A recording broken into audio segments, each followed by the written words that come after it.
مسس والقف سوقر حي أما قف فيديو كأنا ملحنت وين أنا يقول ماذا أنا نأكتي الدبادة يوحد على صوت يقول وو أركاب لمبر 1 وأنا cadowgaagu badan yahay beerka ka ogowdee qof walba adduunka ku nool cadow wuu leeyahay laakiin dunida ayaa noqotay dad iska cadow badan gabadha la leeyahay Mrs Wall oo muuqaalkeeda baraha bulshada uu saacadooyin yar violet ugu noqday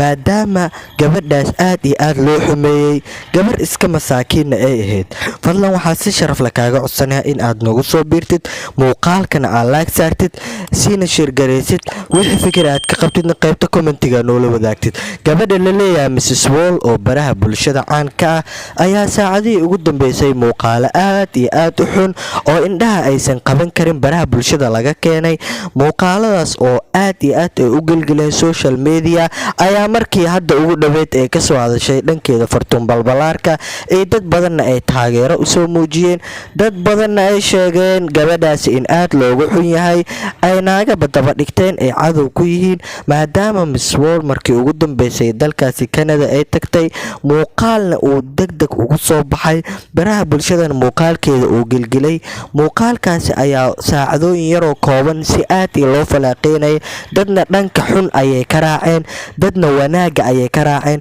dadna qaab dumarnimo ayay u difaaceen sida ka cad Fartuun Balbalaarka oo kaleete dumarnimo ayay ku difaacday maadaama qof dumar ah ay tahay ayada dumarnimo sidaas darteeda ayay ugu gurmatay haweenka ilan way isku gurmadaan inkastoo cadowga ee dunida iska badan tahay dunida cadowgeedna saas ay iska yihiin wax walbana ay iska badan yihiin laakiin dulqaadka iyo sabarka ayaa lis dheeryahay Mrs Wall oo muuqaalkeeda baraha bulshada markuu gelgelay muuqaalkii ugu dambeeyay ee barteeda TikTok la soo dhacday ayaa wuxuu ahaa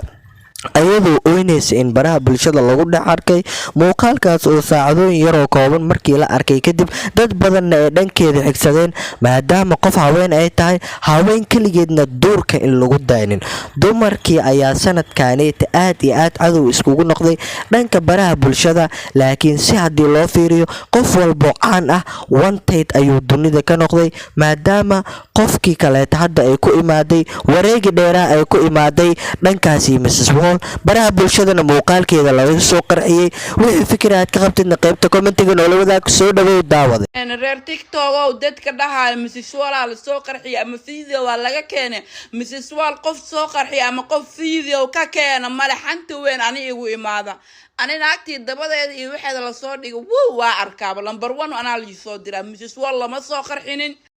cadowgaagu badan yahay beerka ka ogowdee